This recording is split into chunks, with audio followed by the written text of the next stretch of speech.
Hello and welcome to Basel Tov, the courage and creativity of ADHD. I'm Jen. I'm Ellen. And I'm Annette. And today we also have a guest speaker. He is none other than my son, Liam. Say hi, Liam. Hello. So we're kind of continuing our parenting episodes here. We did one just on general parenting with ADHD, like when you're a parent who has ADHD and you struggle to parent because of your ADHD. Well, now we're doing our second installment, if you will, which is going to broach the topic of ODD, which is Oppositional Defiant Disorder.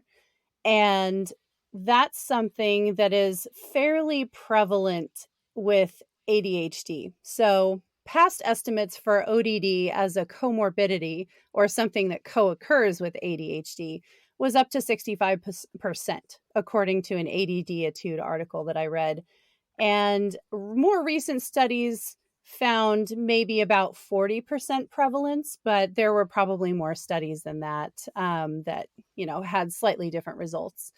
And Annette knows quite a bit about this because she has extensively researched ODD as it applies to learning. So, Annette, what can you tell us about ODD?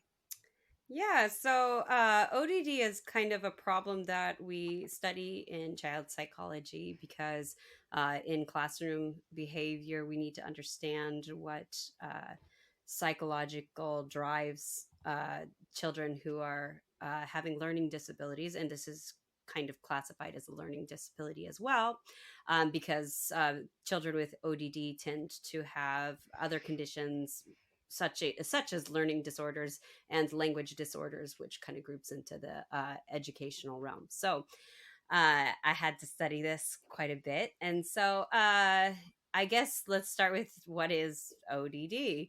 And it's a disruptive behavioral disorder is basically what it's boiled down to. And it tends to be more prevalent in males at about a 2-to-1 ratio, about 3.13 or 3.3% of the worldwide childhood ODD cases are reported I'm sorry, the population of the world is about 3.3% of children in the world have ODD. So it's not a huge portion of the population, but it's enough when you're dealing with education that it does come up a lot. And so some of the predominant persistent behaviors of ODD include irritability, anger, being vindictive, hostile, defiant, resentful, and very negative. And these are typically targeted towards their caregivers or their teachers, their parents, and other authority figures in their life. So a lot of people had thought of this as something that was environmentally caused, and there is a lot of environmental factors that can go into having the tendency towards ODD. However, they found that about 50% of the what causes ODD in the human brain is hereditary. So children who have ODD, it's not the parents' fault. It's not their fault. There's a huge genetic component to it. And the genetic factors have to do with where this takes place in the brain. Okay, so ODD it typically takes place. There's these three regions of the brain: the amygdala, the prefrontal cortex, and the insula and anterior cingulate, along with the interconnecting regions. And that's where you're finding ODD. Now, these areas of your brain are responsible for processing behavior, feelings, and a lot of social cues. So they find that there tends to be some functional and structural abnormalities in the brain in these areas of children that have ODD. And so again, it's kind of a hypofunction of the brain. So it's not a hyperfunction, it's a hypofunction. It's not functioning quite as well And the thing with ODD is it's typically diagnosed. I think the earliest that you could have a secure diagnosis is 5 years old. So it's typically you see these behaviors in elementary school kids in those elementary ages and into the beginning of junior high school. And lastly, I'm to sum this up and kind of make everybody aware of what this is. The DSM for psychology says that you must have 4 out of 8 of these signs and systems to meet the criteria threshold for oppositional defiant disorder. So, if you think your child might have this, listen to these 8 points, and if your child has 4 out of these 8, it's pretty. You should speak to a therapist or get them diagnosed or looked at because the odds that they have it are kind of high. Okay, so here are your 8 points. Number 1, easily annoyed and touchy.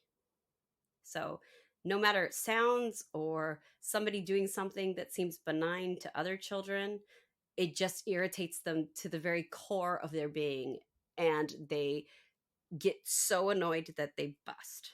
Okay, so that's number 1.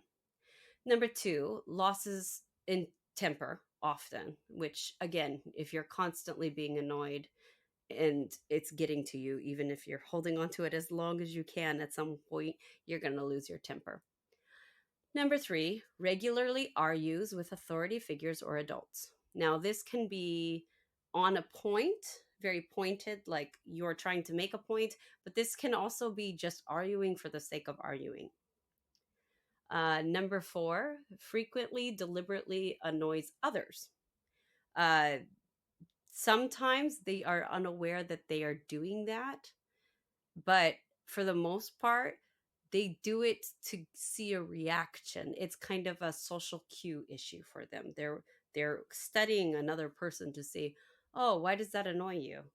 Even though they get annoyed easily. So, um, number 5, actively defies and refuses to comply with rules and requests from authority figures. They just flat out say nope and refuse. There's no reason behind it. They just refuse. 6 is they are frequently angry and resentful. 7, often blames others for their mistakes and misbehavior. And 8, been spiteful and vindictive at least twice over the past 6 months.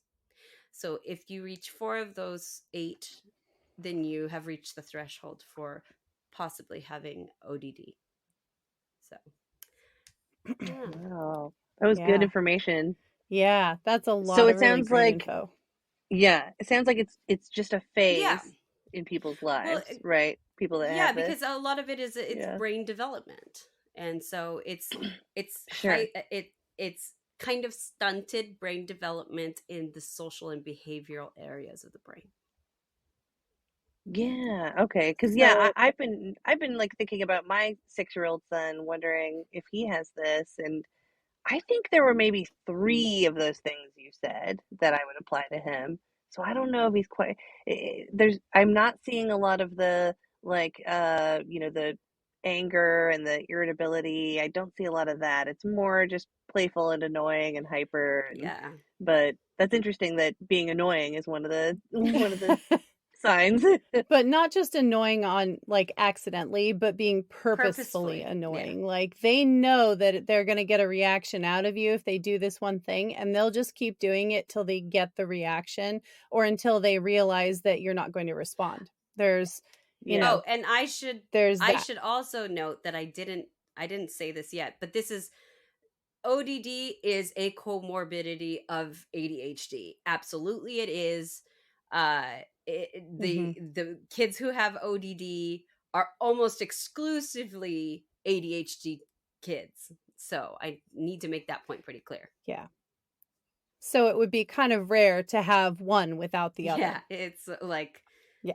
I don't know Now, that I've ever seen it. I do have one. I do have one question for you because when I was taking like this is the reason, by the way, for listeners, why my son Liam is on the show.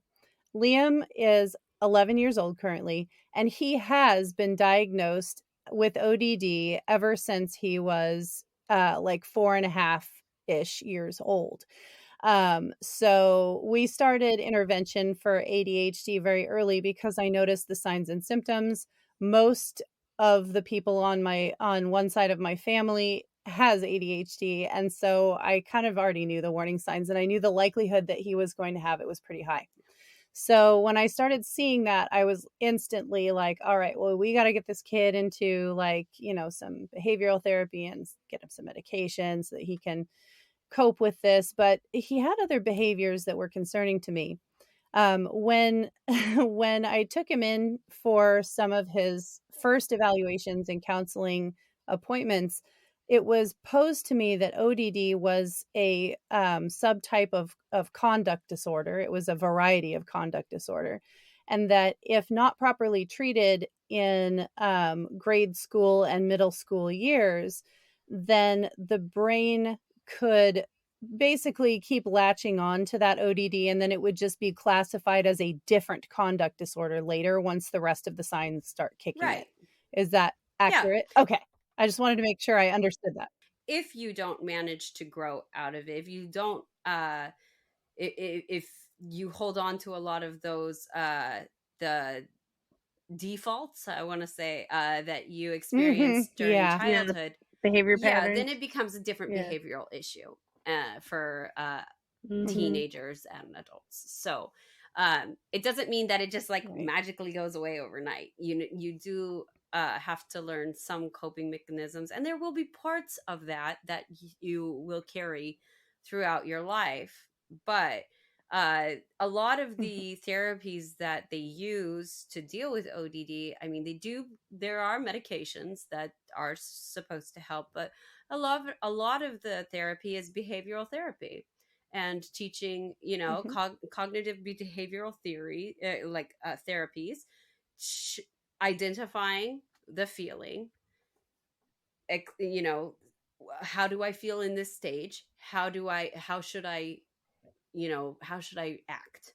Or how do I control myself? Mhm. So those are a lot of the therapies that are used to treat children with ODD. I have Mhm. a question. Is ODD at all related to like a dopamine thing? Like it sounds like people with ODD are kind of like a rebel without a cause. They just love to stir the pot and get a reaction out of people. To me, that just screams like my brain is looking for dopamine. What can I Yeah, do? I wouldn't say that ODD is a dopamine issue. Yeah. That's more of a cognitive behavioral processing issue. And but Okay. I would say that most likely the inability to control impulse plays into that a lot. Sure. That makes So sense. that would explain. Yeah. It's like the perfect Yeah. storm. So Liam, you're sitting over there going, okay. Like I can see you're kind of like digesting all this. And since I know you, I can see the wheels turning. You've been in counseling. The very first time you went in counseling was actually with me. It was first play therapy. We started trying to attack some of the underlying issues of ADHD and ODD with Hmm. play therapy. And then we did something called PCIT, which is parent child interaction therapy. And it's considered the gold Yes, standard of first line treatment and early intervention absolutely. for ODD. Yes. And so that incorporates quite a bit of play therapy as well, but it's very structured and there are definite rules. And most of PCIT is actually just learning how to parent an ODD child efficiently and effectively. So that's really what it is. It's some learning for the child, but it's a lot of learning for the parent involved. That's good. So and now Liam is currently in a regular, CBT style therapy where he where he talks about his feelings and life issues he has and, anything that frustrates him. and his counselor is fantastic. She's somewhat of an expert in this domain as well. But Nice. um, Liam, you have never heard the clinical definition of ODD presented to you. You've only had it watered down by counselors, like, and given the kid version of it. So when Annette was describing ODD and what that technically means to psychologists, what is your thought or feeling about that? Hmm. Well, I would say that that's pretty true. It's like really, it's like given to you in a strong way, I guess. But most definitely not watered down. But I think it's really Yeah. interesting, and now I know more about ODD, I Yeah. guess. I guess so, because you've just had the basic explanation from counselors where they kind of give you the kid version. So you would say that you agree with what you heard. Yes, most definitely. Okay. How do you feel about the fact that a lot of it is genetic and not it's more of a problem with your brain function and how your brain is developing? Does that make you feel like a little bit better, like it's your behavior is not entirely your fault in that sense? No, um I don't think it makes it better to do that stuff. I don't think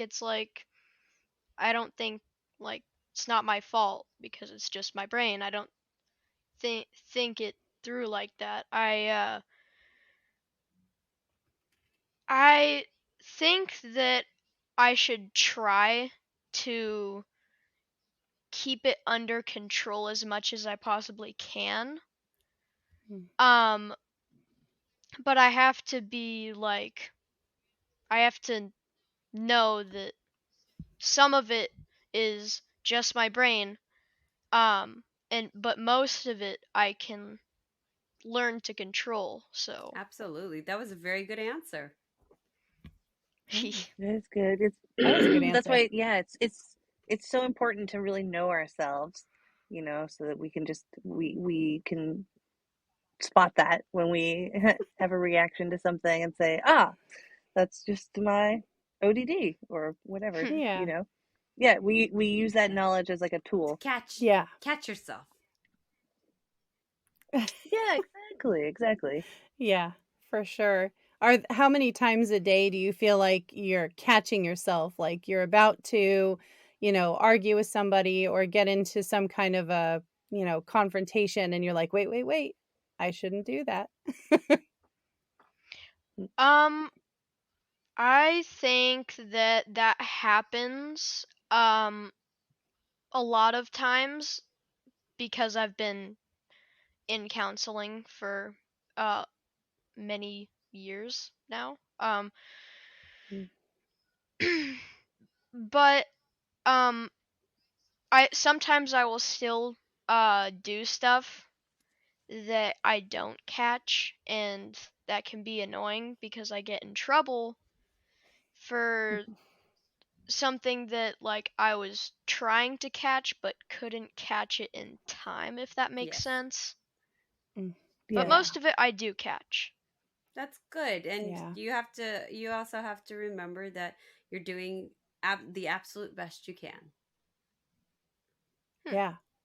Yeah. And I would agree with that statement as your mom because I've watched you go from one behavioral extreme to another over the year. Well, not to another extreme, but like you've gone from a behavioral extreme to, you know, get a kid whose teachers this year couldn't even tell that you had ODD until we mentioned it as part of your 504 plan for education. So they were surprised to hear that because his participation in class was so good that they thought he was like they never would have pinned it.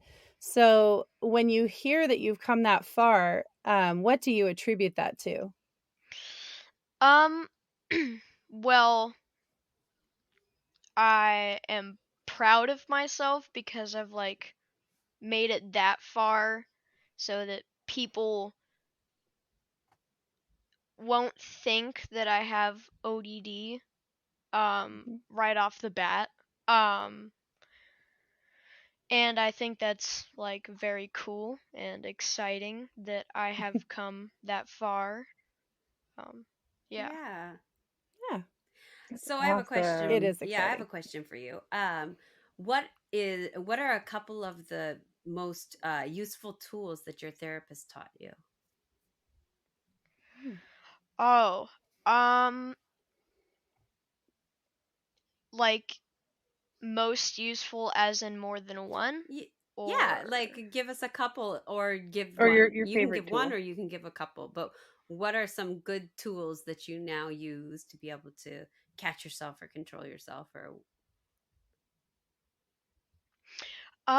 well, I think the most useful tool is um there's a perspective thing, I think, where your brain is like I imagine it as if your brain was like divided into two people, and one of them is really anxious and worried and like other things about like if I do this, then I'll get in trouble, and like if I'm annoying, I'll get in trouble and things like that. But then the other part tells me that like I can just do I can be annoying um and things, but I have to combine the two people so that like I'm still myself and I'm not like an anxious ball of stress. Um like eh, but I will catch myself as that's well. good. Yeah, Yeah, ODD, everybody who has ODD also struggles with anxiety. So that's a very, very good point that you made. I also have balls of yeah. anxiety. So I understand your feeling um, even now. But yeah, so So, do you feel like Liam might just be getting old enough that he's outgrowing it, maybe, or starting to? Maybe that's why things are improving. Yeah, I think that, his brain over time is maturing. Like when you get to the 10 to 12 age range for kids, you start noticing mental development into the adolescent phase of life. So you start seeing more tendencies toward depression and anxiety anyway, because those things will increase as the chemicals in their brain prepare them for their adolescent stage. So I've noticed that, like when let's say when he was 5 and he originally got, 4 or 5 got originally diagnosed. He was diagnosed with ADHD, the combined type, and also ODD. Then we went through several different kinds of counseling and therapies, and between the ages of 7 and 9, he did not go to therapy because his therapist at the time felt that he had mentally aged out of play therapy. It was no longer effective, but he was not yet ready for for cognitive behavioral therapy, right. which is classic talk therapy inside of a therapist's office. So there's this weird Yeah. couple of shadow years where they therapy isn't really that effective, so we didn't have him in therapy. And then once he started to develop extreme anxiety and depressive sorts of symptoms, I was like, okay, that's it. He's ready to go back, because that triggered me to think, okay, there's a change in his brain. He's probably ready to go back to therapy now. So we sent him back, and sure enough, he was ready and totally capable of talking about his symptoms and feelings and experiences day to day in a more mature way that is That's conducive for actually a really therapy. good point. The shadow years. That's awesome. Yeah. Yeah. Yeah. Little known fact. Mm-hmm. There are shadow There years is. for Well, therapy. yeah, because it's you have Yeah. cognitive development and there's different stages. It's the same as teaching. You can't teach you know, an average child multiplication before they're cognitively ready for it. So, you know, but Yeah. that is a Mm-hmm. very very good point and a great point for people who have children who might think that they need therapy to be aware of. So, Yeah. Yeah, because they will age out of the parent-child interaction therapy at age 7. That is the last year that they really offer it in most offices.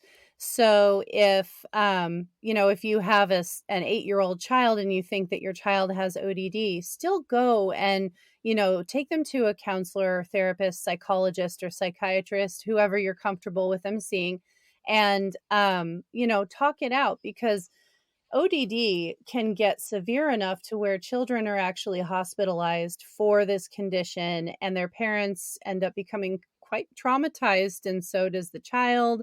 So if you can attack this issue early, it's much better for everybody involved, so that there's not the trauma of a hospitalization in the child's past or your past as a family. You could avoid that altogether, assuming that your child doesn't happen to have a neurological makeup for the worst case scenario, in which yeah. that might be unavoidable. So, Are you talking like self-harm type stuff not or necessarily self-harm, they will like, try to harm their family members as well. So, like, as a parent, you ah, may Yeah. be okay. physically attacked, brutally attacked by your own child, where they think Mm. in a fit of rage because you took away their toy or something that they're going to kill you for it. That's just the level of rage that they get to, when they have the more extreme versions. Liam No. was not an extreme case like that at Liam, all. I was just gonna ask, Yeah, Liam, have you ever tried to kill yourself? You can tell us. Yeah. no, no, Mm-hmm. definitely not. He's, Mm-hmm. more in the That's probably good. low to moderate, I would say moderate range ODD, because it was figured out and diagnosed pretty early. So it must have been obvious enough. Um, but So what were some of the early signs when he was 4 Good and you were question. like, So yeah. originally, I had never heard of ODD before. Never heard of it. All I had heard of was ADHD, and he was my first child. So I didn't know what normal parenting was like. I only knew what it was like to have a child with ODD. I just didn't know it yet. So when other people in the grocery store would see misbehavior, like, maybe he would shout something back at me if I told him, "Hey, please don't touch this thing." He'd be like, "No, I'm gonna touch it anyway," like, or whatever, Mm-hmm. I could see other people's reactions, and I thought they were just being judgy assholes, to be quite honest. I was like, "Well, fine, your kids probably are, equally as terrible." But Oh I yeah. didn't. We can't Yeah, judge. no, you Yep. really can't. So I just kind of felt judged in public a lot. And Yeah. when I was noticing his behaviors, I started noticing other kids around his age. They were not nearly as physically aggressive as he was. So Liam, Mm. and he was also very possessive of me as a person, as his mom. So if I was talking to somebody else, whether it was an adult or another child, he might get angry at that and start beating on me with his fists. And he was only like, 4 or 5 years old. So it didn't exactly hurt, but I could tell that he was, using quite a bit of his own personal strength. And it started making me concerned that his behavior was, maybe not what people would call normal. Then, taking a look into his preschool, where it was every single day I would have a talking to by his teacher. He would have bitten someone, pushed somebody off of a play structure thing, maybe hit or slapped or kicked somebody, or maybe multiple people. He just did not seem capable of playing with other kids and going by other kids' play rules. He had to be in charge or he was angry. So that kind of got me thinking like this I'm not seeing other kids, you know, doing this to this level, so I knew that I had to get him seen and just see what they said. Um, so when ODD came back as a initial diagnosis for him along with ADHD, I was like, huh, well, this must account for all this, strange behavior that I'm seeing. And the more I looked up, the more I was like, oh my gosh, it Yeah, fits that like was a a nice glove. that was a nice It just, catch. It all it made makes, sense. Yeah. yeah. Yeah, Mhm. it was just a lot of me looking at how he was interacting with other kids his age, to be honest, and how he interacted with adults in his life. And I didn't even know what it was. I just knew something was off. Yeah. Mother's instinct. Yeah, So, that makes sense. Liam, Yeah, for the I have win. a Yeah. question for you. You recently moved into a new house and you changed schools. How was it starting a Mm. whole new school with a whole new group of people around you that didn't know your previous history? Was that refreshing for you? Was it scary? How did that make you feel? I think that it was refreshing because I'm not known as the troublemaker or the um anger kid. Um I was known as like a calmer, um more self-centered child. And I think like it's nice not being known as a a mean person or um an an angry person. So yeah, I thought Yeah, it was very refreshing. that was a good chance for you. Yeah. That is nice. So, Yeah. Yeah. I'm glad that ended up working out. Um, so with your class, I know that you Mhm. have certain things that the teacher is supposed to do for you to help you out a little bit. Um, does it make you feel a little strange that you have certain exceptions where the other kids don't, or do you appreciate that, or how do you feel about that? I think it's a mix of both because I appreciate that they're willing to give me these tools and these things that I can use to self center my help me reach a more self centered mood. Mm-hmm. I think that's right. Um, but I also think it's awkward because these other kids don't have um the tools that I have. They don't have special chairs. They don't have special opportunities to go walk in the hall or something. They don't have um the the ability to like bring something from their house that is like a fidget. They don't have that, and I think it's just kind of strange because I'm the only one that has that stuff. So Do you understand yeah, why you need it and the other kids don't? yes, because I was diagnosed with ODD and ADHD. Um, and so So, what does that the does make fidget sense. spinners and the chair do for you? How does that help you? So the chair, um,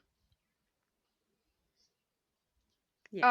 so you know wobble chairs, right? Explain it just in case Yeah. somebody So doesn't, though.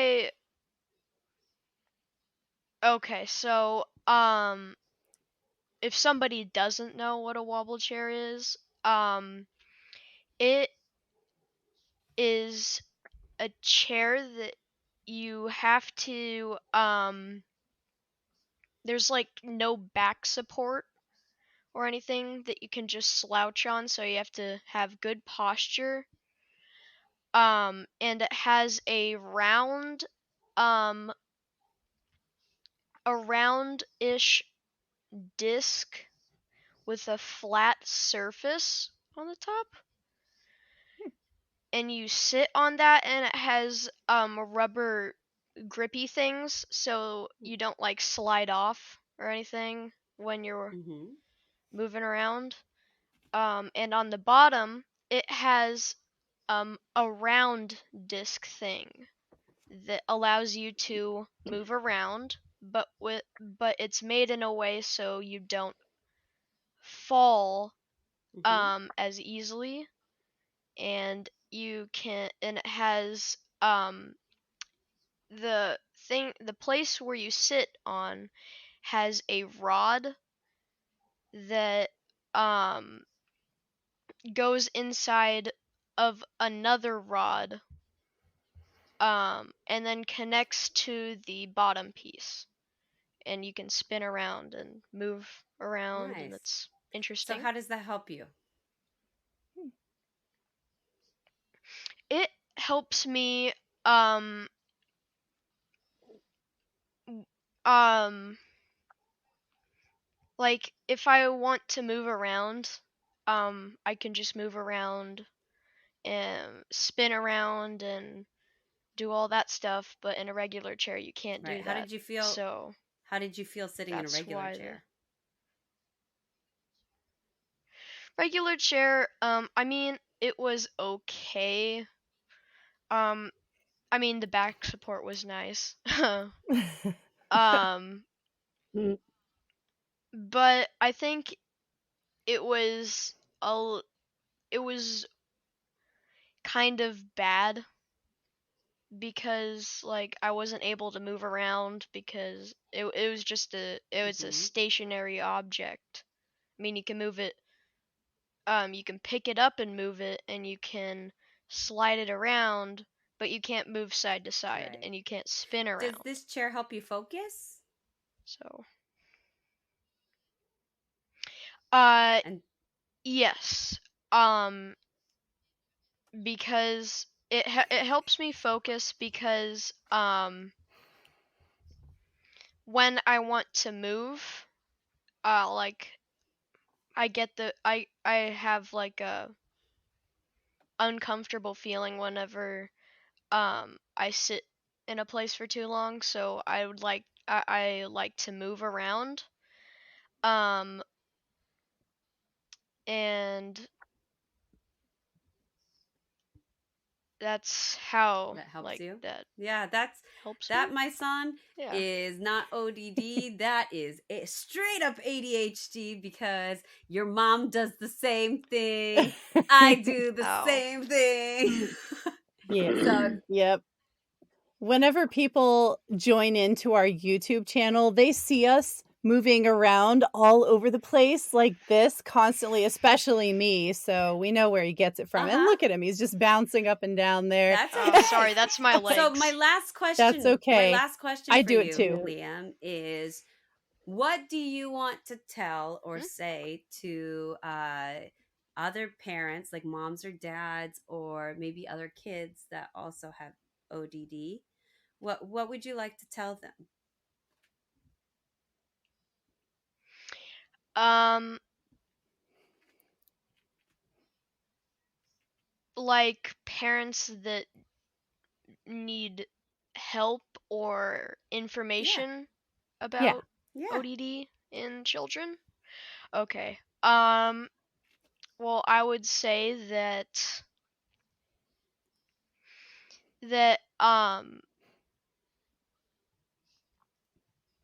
you shouldn't um force um a ODD child to um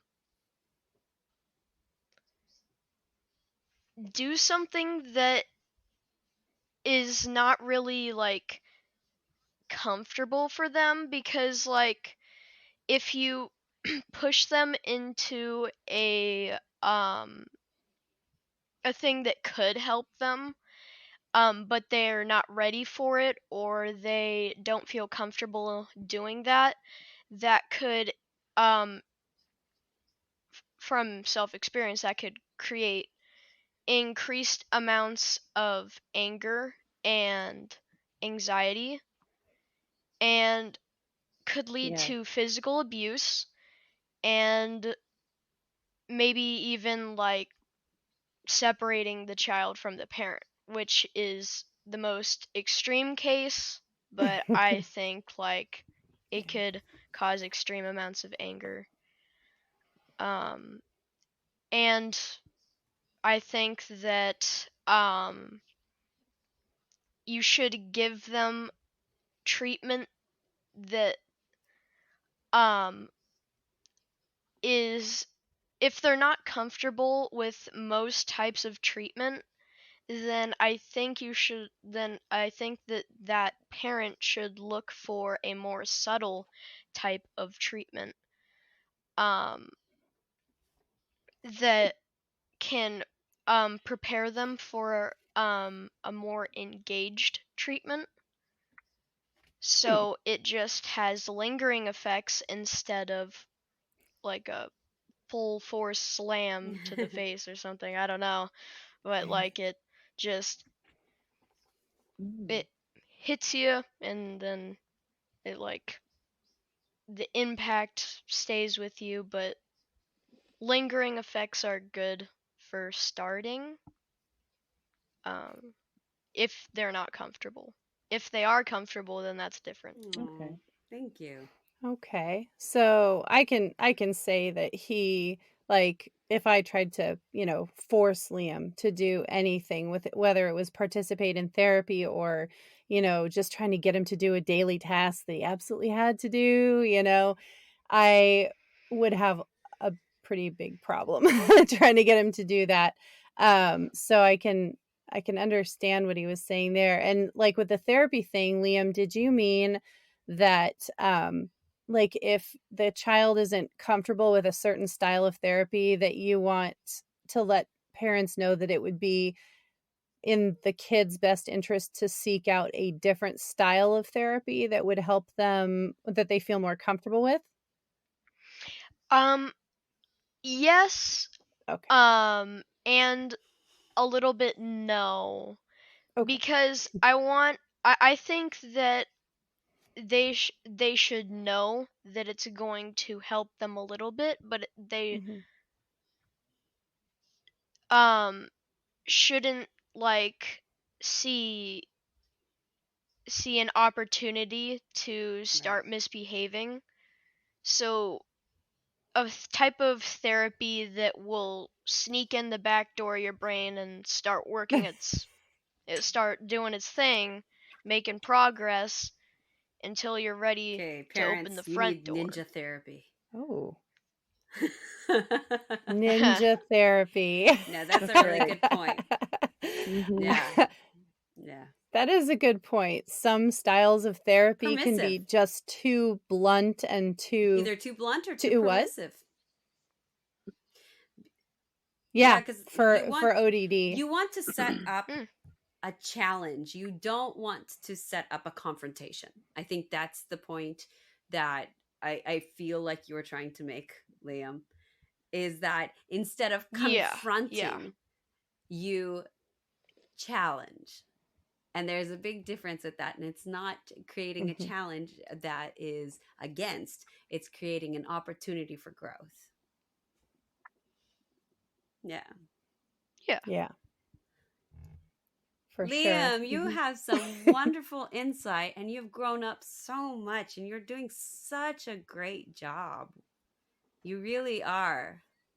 I Yeah. know, he really is. Yeah. Thanks. Thank you for sharing your Yeah, thanks perspective for with being us. willing to come on here with your mom and her friends. And also, I think that Yes. what you're doing is really brave by talking to other people about your learning disabilities and, emotional issues. And, just not all kids and parents have to deal with this. And I think you're taking it in stride and you're doing the absolute best you can. And you've been doing Me great. too. I'm very proud of you.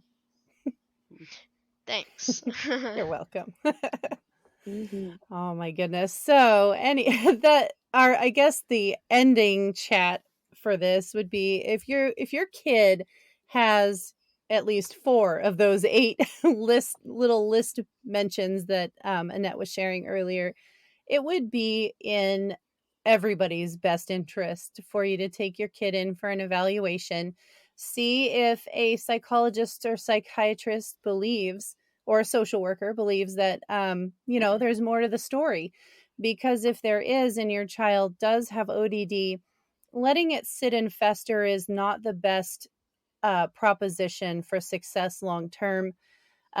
Something to note that I've been told this by more than one counselor before, because while Liam was doing his counseling, I was doing my own counseling to deal with the stress of parenting an ODD child, because it doesn't come naturally as a parent to have a child that argues with you almost straight out of the womb. You're just not expecting it. It takes you off guard and you're just like, what? So So, getting your own therapy alongside your child's therapy is a really good idea.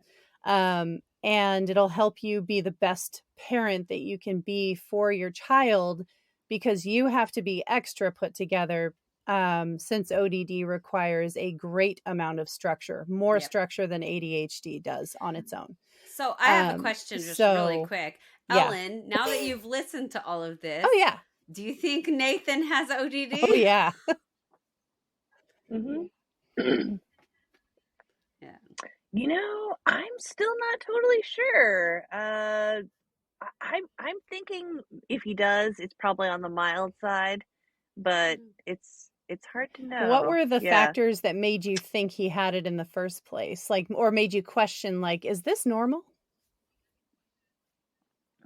Well, I think it's just Oh, because we were okay. talking about it, and so I had it on my mind, and yeah, I think you had mentioned, Jen, to me that some of the things I've talked about with my son, you were like, it might be ODD. Yeah, it's a lot of persistent asking for things, kind of being annoying just for the sake of being Okay, annoying but sometimes. there Just is a huge part of he'll bug that his that is sister just just to being get a a boy. reaction.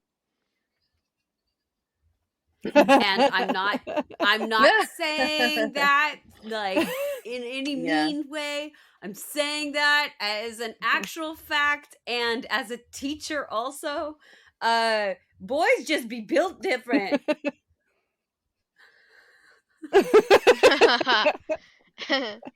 Yeah. I mean, I think it's definitely possible. Yeah, I've me known some too. little girls that are pretty feisty Mhm. too, but yeah, I mean, Yeah. so yeah, I think he actually today's his birthday. He turned 6 Oh, years old. well, happy birthday, So Nathan. Buddy. yeah, yeah. So we're still early in Mhm. his journey. He just got diagnosed with ADHD. And so we're still kind of early on that. So definitely next time I see his therapist, though, I'm going to ask them about ODD and see what they That's a think. good idea. Awesome. I It mean, never hurts. yeah, and I mean, maybe if Yeah. if it hasn't been brought up already, it might have been that they didn't have enough conclusive information to say whether he was likely to have it or not. Right.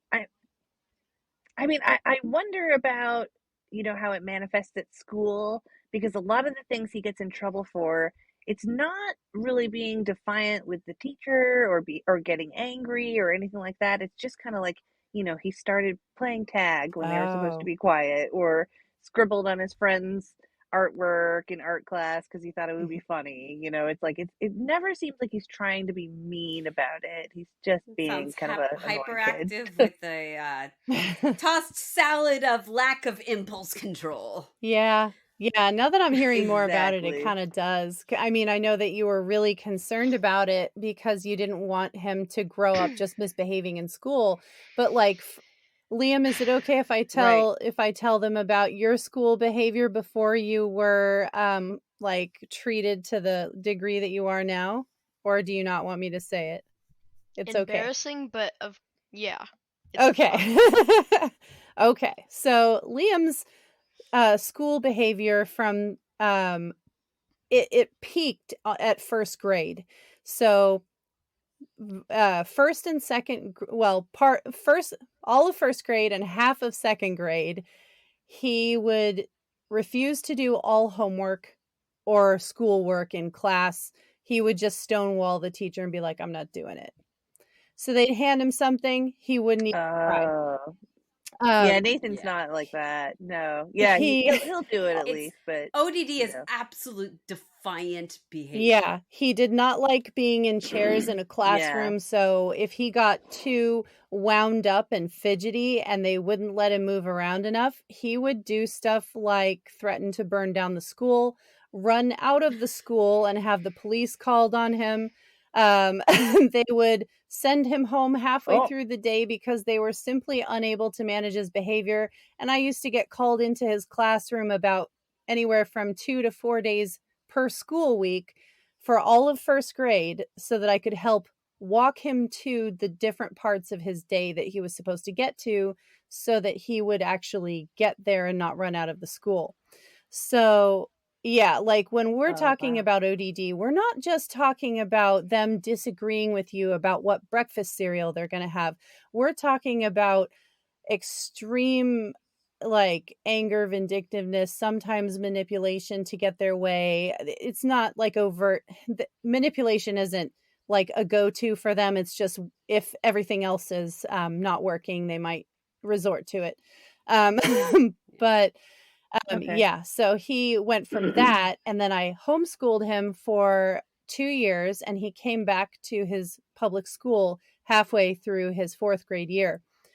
When they learned he was coming back, they hired on extra staff just for him. The school hired on extra Oh security wow. staff when they figured it out. And then within a few weeks of him being in school every day, they called me in as a parent. And the person who was working with, she was called the Student Success Coordinator, and she was responsible for IEPs and 504s. And she said in her 20 or 25 years of of being in that position, she had never once seen ODD turn around to that degree.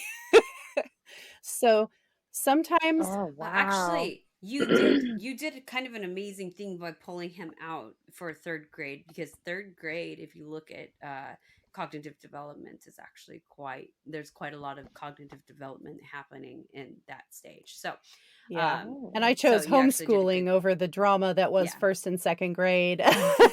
So, probably a good choice. yeah. Okay, so Yeah, how are you gonna wrap this up in a pretty little definitely. bow over Oh there? my goodness. Well, yeah, I Yeah. mean, like we've said before, if you're questioning it, go seek help from a counselor or somebody who can help diagnose a mental disorder or learning disability.